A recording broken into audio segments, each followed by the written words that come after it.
My name is Carson Reed, and I serve as a vice president for the university and for church relations and teach in the Graduate School of Theology. And it's my pleasure to host this conversation. I have two very special guests with me today, Dr. Jim Reynolds and Dr. Richard Hughes, and I'm going to let them introduce themselves here in just a brief moment. The purpose for our conversation tonight is to speak to reflect a little bit about the challenge that churches are facing and congregations are facing in times of fear and uncertainty, times where we find ourselves dealing with rampant change in our culture. And so I'm looking forward to a very engaging conversation with both Richard and Jim. Richard, would you just say a brief word about you and where you're at now, and then I'll ask Jim to do the same. Well, maybe I should just begin by saying what my wife says about me. My wife says I'm a nester, but I married a pilgrim. So, I went to Pepperdine, my first job, left there, went to Southwest Missouri State, left there, went to Abilene Christian for 6 years, back to Pepperdine for 18 years. Finally retired from Pepperdine and went to the East Coast, taught at Messiah College in Pennsylvania for 9 years. Retired again, moved to Franklin, Tennessee, and now at Lipscomb. So at any rate, All over the place. that's nice. Yes. Yeah. That's good. Jim? I'm now at Lake Highlands Church in Dallas. Been there 32 years. Got an MDiv here a long time ago. Got a PhD at the Graduate Theology Union. Then I then I went to law school, and then I started preaching again. So for 30 years, practiced law and preached, and retired as a partner in a law firm several years ago, and now spending time preaching and pastoring in a church and writing, and I think that's it. Good, thank you, Jim. And both of you have spent long time both in academic reflection as well as in congregational engagement, where we've, over the last 40, 50 years, where we've seen sweeping changes in American culture and in our congregations. And so I'm looking forward to the conversation we can have tonight with both Jim and Richard. Well, it's hard to enter into this conversation if you, without thinking or referencing the sermon we heard tonight that spoke very clearly and keenly to the call for us to practice love and to embrace our neighbor. But with that echoing around in our ears, I'm going to ask Jim and Richard to ask, in our context today, what are some things that are causing churches, causing Christians to be fearful or uncertain? What are some of those? Could we name a few things and kind of get those out on the table a little bit here tonight? What are some things that you see causing fear in churches today?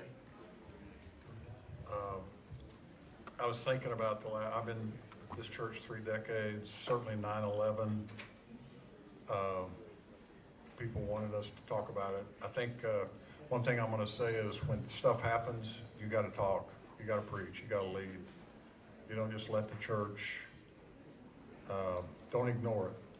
A Dallas shooting that killed several Dallas police officers happened in our town. What are we going to do on Sunday morning?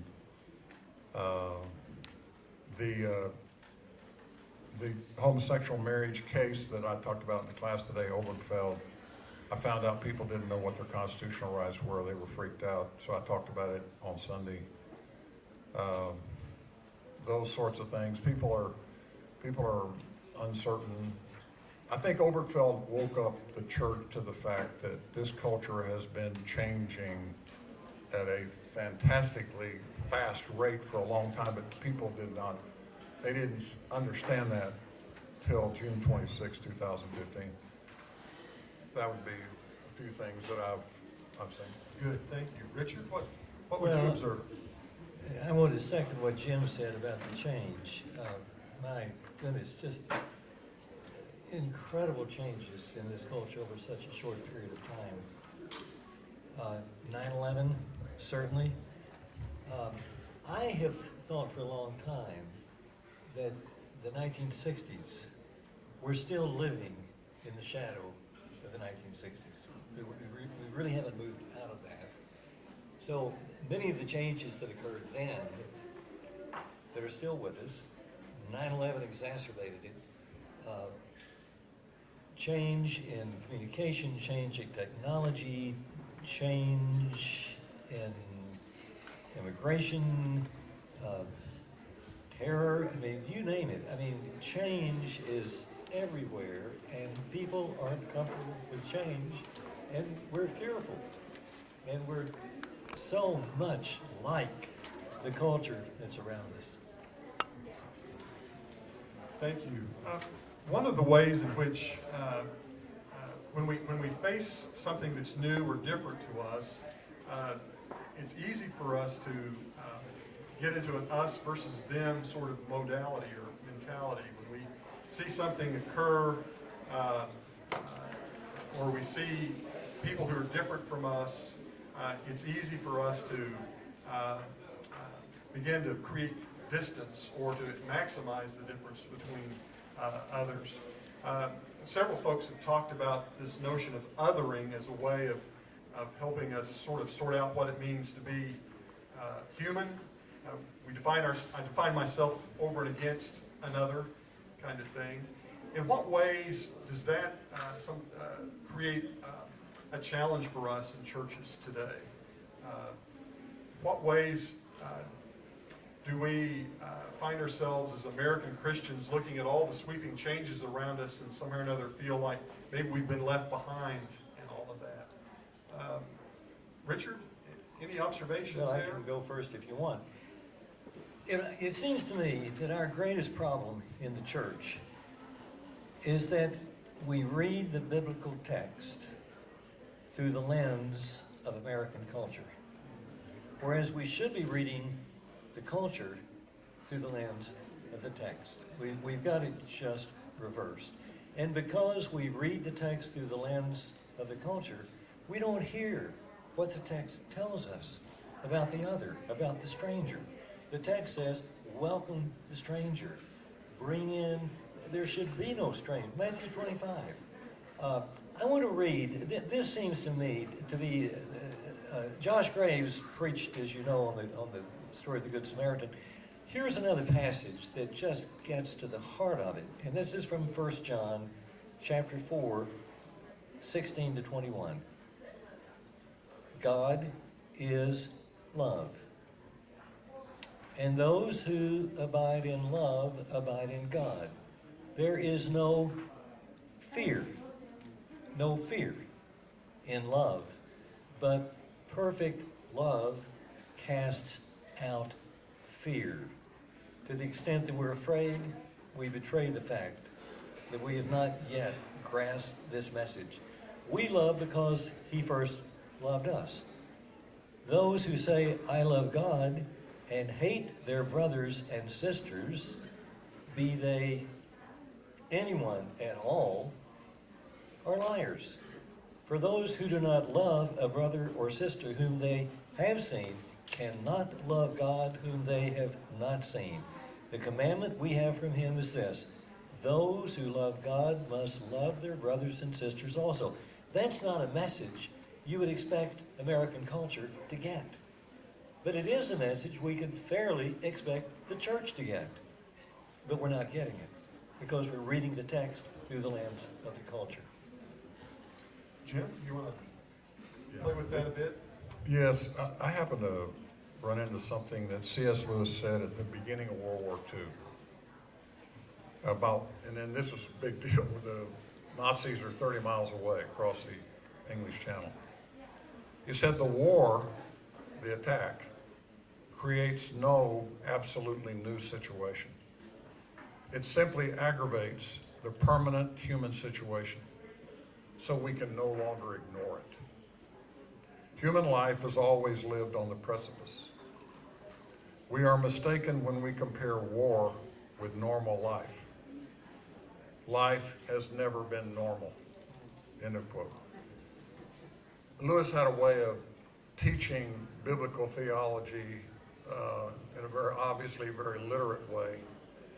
And so I find myself up immediately talking about whatever it is the church might be scared of, giving context to what ISIS is. It's 50,000 people at its greatest instead of 50 million. It's losing capacity, helping them understand what ISIS is. Or the morning after this has to do with what Richard's saying is that I'm the local church. We're not reading American culture through the text, so I will preach it, but they still don't get it. So they need something in front of them they cannot miss. So the Sunday after the Dallas shooting, I mean, we are dividing up into you're either for blue or black. Either Black Lives Matter or Blue Lives Matter. And you had Christians literally doing the culture wars in the church. I get up and say, that ain't gonna happen here. So what we have is a Dallas police officer in the blue, and we have an African-American woman and their house church up in front of the church talking for 30 minutes, crying, hugging, symbolizing the peace, embodying the peace. And it was like, and the church stands up and gives them a standing ovation. And in this period of time, the fear is dissipating. The culture wars are over. We're declaring the peace. And I think in a culture where, we have a demagoguery where we are attempting with political rhetoric to divide America, and we're simply not going to allow that to divide the church.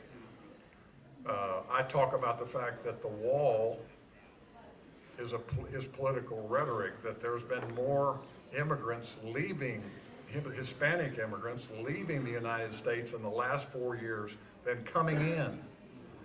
If Trump builds a wall, he's going to keep more in than out. That's just facts rather than fear. That's one thing that helps is that, demonstrating the peace. One thing that we did after 9/11 is I had a public discussion with the Imam, Dr. Kavaki, at the mosque in Richardson, at the church building, and then we went over there to the mosque. Totally peaceful, really cool. It was just demonstrating what you're talking about. It was just us demonstrating that we're not scared of each other, and we're talking to each other. And Imam and I are sitting here, we're talking, and back and forth, and people are seeing it, and it's happening in our fellowship hall, and it's happening at the mosque. I just see those are symbols of that help us begin to see our country through the eyes of the text. You know, I love the way Jim's church is taking the gospel into the streets. It's what I'm hearing you say. You're taking the gospel into the streets, relating the gospel to the world around us. To my mind, that is so urgent. You know, one of the things I would say about our heritage in the Churches of Christ, you know, for so long we focused, you know, our question was, how can we reconstruct the forms and structures of the primitive church? That was our predominant question. And during those years, we seldom ever preached grace. Beginning in the 1960s, maybe the 1970s, Jim, you know, we began to preach grace, but there's one piece of the puzzle we still haven't really discovered, and it's what the Gospels call the gospel of the kingdom. And it's not very difficult to figure out what that little word kingdom means, because virtually every time it appears in the biblical text, if you look at the context, the kingdom, that word, the kingdom of God, kingdom of heaven, shows up in the context of compassion for the poor, clothing the naked, feeding the hungry, housing the homeless, reaching out and standing with the oppressed. I mean, that's the context. So, and in my mind, that is, I suppose I've come to think of the gospel in this way. Gospel, the word gospel, God's grace, God loves us vertical. God extends his love to us, extends his grace. Then God says, now you, church, must be extending that same grace to your neighbors, in the streets, to people who are not like you, to people who are hungry, people who are cold, people who need you, people who are oppressed. And that's what I hear your church is doing. No wonder John Allen went there for 16 years. I would go too if I lived in Windsor Flats. Well, I'm hearing a couple of things here. One is this embrace of a biblical vision of God's love, and we're the embodiment of that, or the embodiment of grace, as you were describing, Richard. And part of it too is, back to your Lewis quote, Jim, that we somehow or another think that life is supposed to be simple, that it's actually complex, that there's never any normal time, that there's really always going to be something that is upsetting or unsettling that we have to deal with. This is not the first time Christians have had to ask hard questions about how we relate to our broader culture, right? And maybe we've got a historian here. Jim, you're a practitioner and an attorney. You understand history as well. It might be helpful for us to think about some other point in time when Christians have had to wrestle with difficult cultural engagements that might give us some perspective on all of this. I don't want to put you on the spot, Richard, there, but... Oh, there's one that comes to mind really great. Maybe quickly. that would give us some perspective to think about. It's the story of Jesus and the early church. I mean, here we are, we faced terrorism, we faced all these things we faced, and we think, boy, we've really got it bad. And so here's Jesus, who says to his disciples, love your enemies. And we hear that, and we kind of read over it like, well, he doesn't really mean that, of course. But then you think about the world in which those early Christians lived. That was a world where early Christians were routinely harassed, persecuted, jailed, beaten, murdered. Love your enemies. I mean, our time, we don't have it anywhere nearly as rough as those early Christians did. And they responded in the way Jesus taught them to respond. So I want to say again, we need to begin reading the culture through the lens of the text, as opposed to the other way around. That's good. Jim? Our forefathers and our founding fathers, and I talked about this afternoon in the class, determined to set up a constitutional democracy so that we would have the freedom to exercise the faith, but there would be a disestablishment of religion. So it was anticipated that we would live in a culture where people were with us who were very different from us and disagreed with us. Even John Leland, a Baptist in the 18th century, is talking about Muslims having rights in a constitutional democracy. That was unheard of.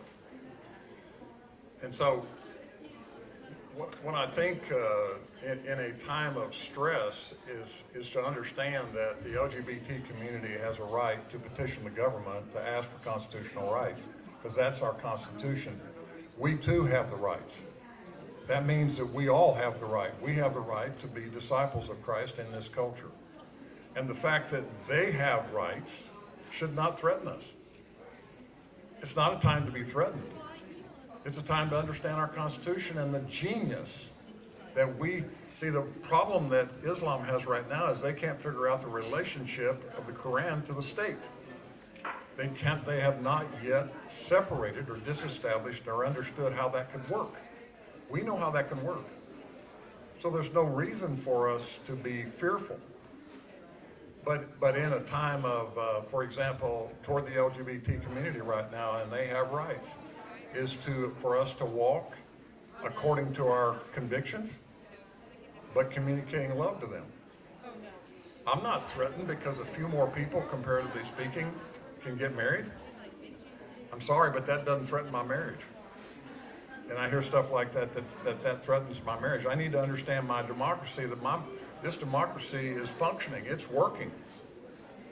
And we have lived in a culture of denominationalism and constitutional democracy. In the history of Christianity, this is the first time that's ever happened, that we disestablished church and state. So when we hear that certain parts of our church, of the populace are doing something, that doesn't threaten me. You know, so I'm talking about this kind of thing, you know, all the time. I think some of the people in church and some of the people in the church don't understand our democracy. They don't understand the First Amendment, and I think that creates a lot of tension and fear. I read the opinion that I'll just say this. I read the opinion, the Obergefell opinion, to a preacher about 3 months ago, and it says that the majority holding says the church has a right to preach against homosexual marriage. He said that's the first time I heard that. I thought they were going to come into my church and take away our rights. So what I'm just saying is us understanding our Constitution. It's not a time to be fearful. It's a time to be courageous and be compassionate. Richard, yeah? Well, I just second everything you said. Okay. I mean, I would just maybe take it even one step further. A lot of people in the church don't understand the First Amendment, but the culture doesn't either. We're really, as a culture, we are losing sight, and this is immensely sad and tragic. We're losing sight of the foundations that this democracy is built on. The First Amendment is one of them. Everyone has freedom in this country to be or do or think or believe what he or she wants to be, do, think, or believe. And it doesn't threaten me in the least. I mean, I love the church, I also love this country. But what I see going on in the country is a narrowing down, a closing in, almost a return. I mean, there are a lot of people, I think, who would love to return to sort of the old-fashioned Christian establishment, and just make sure those other people don't have any rights. If that happens, guess what?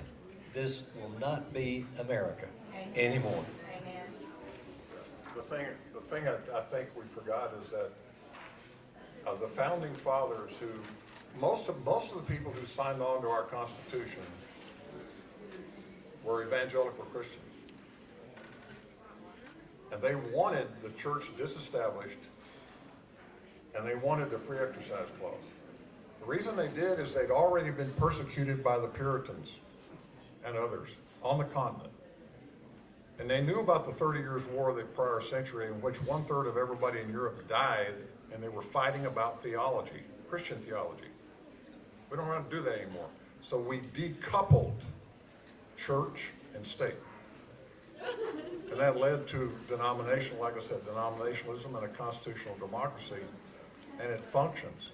And we have a tremendous amount of freedom right now to proclaim the gospel, live out the gospel. And it's not a time to be fearful. The thing that really concerns me most about fear is that fear freezes up your virtues. You're frozen, you're not functioning, you're afraid to sit down and have conversations. That freedom freezes us, so it's very difficult for me to sit with somebody and have conversation. I'm scared of them.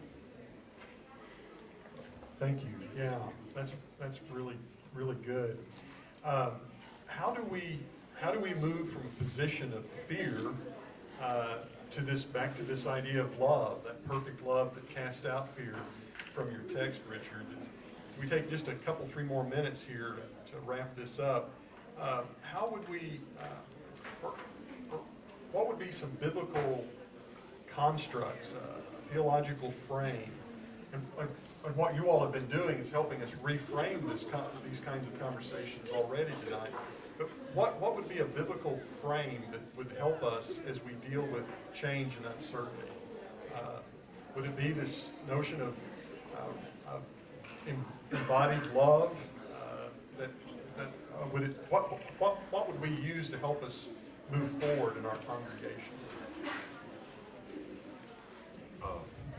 in the church where I am, what I'm encouraging people to do is to go hang out with Syrian refugees. Go hang out with LGBT community.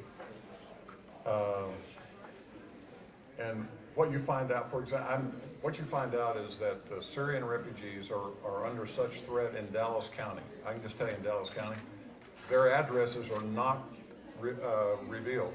They're not, you know, you cannot find out where they live because we are concerned about, they're concerned about getting killed in this country.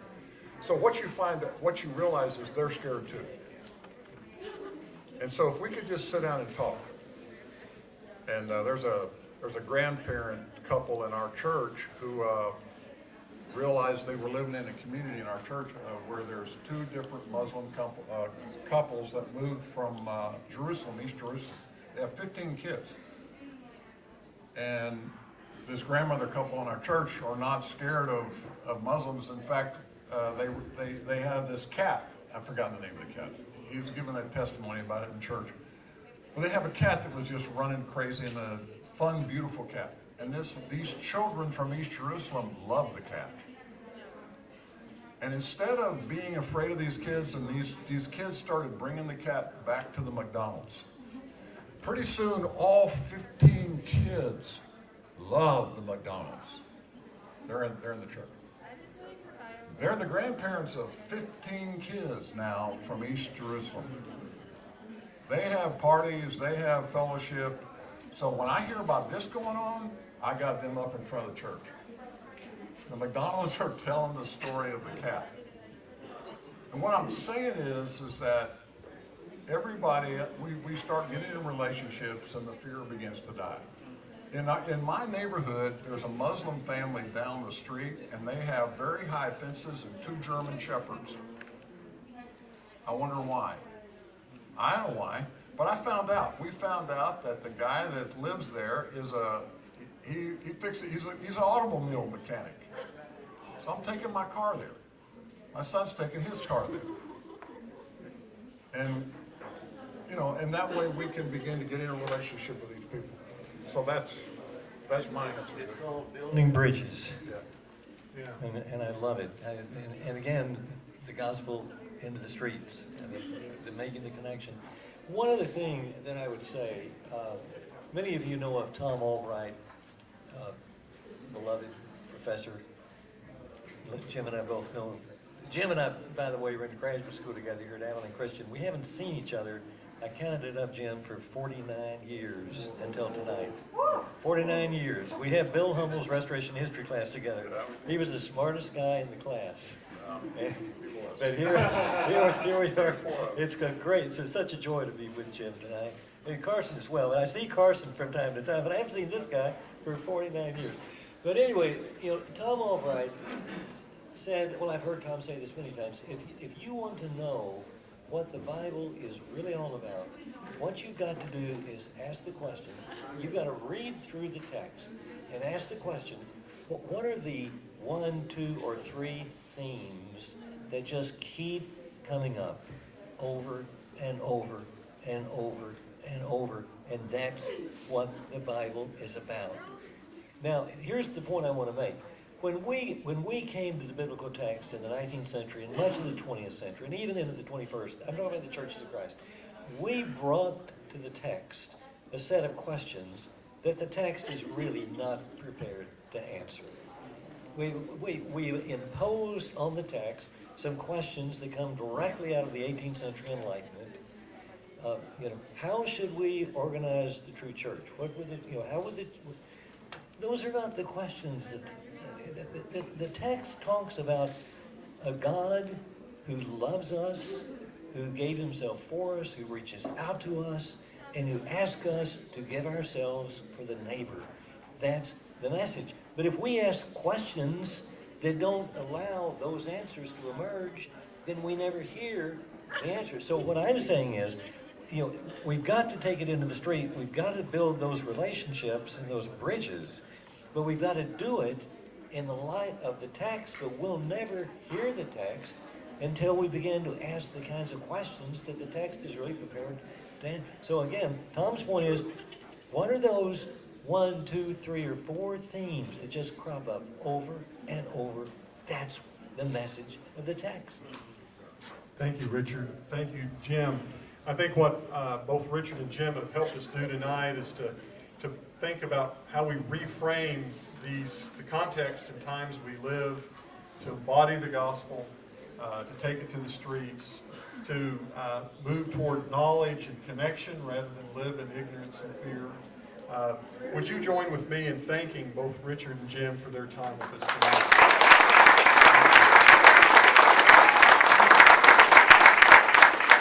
I'm grateful for your presence here tonight with us, and hope that you have a great evening and another full day of Summit tomorrow, starting bright and early.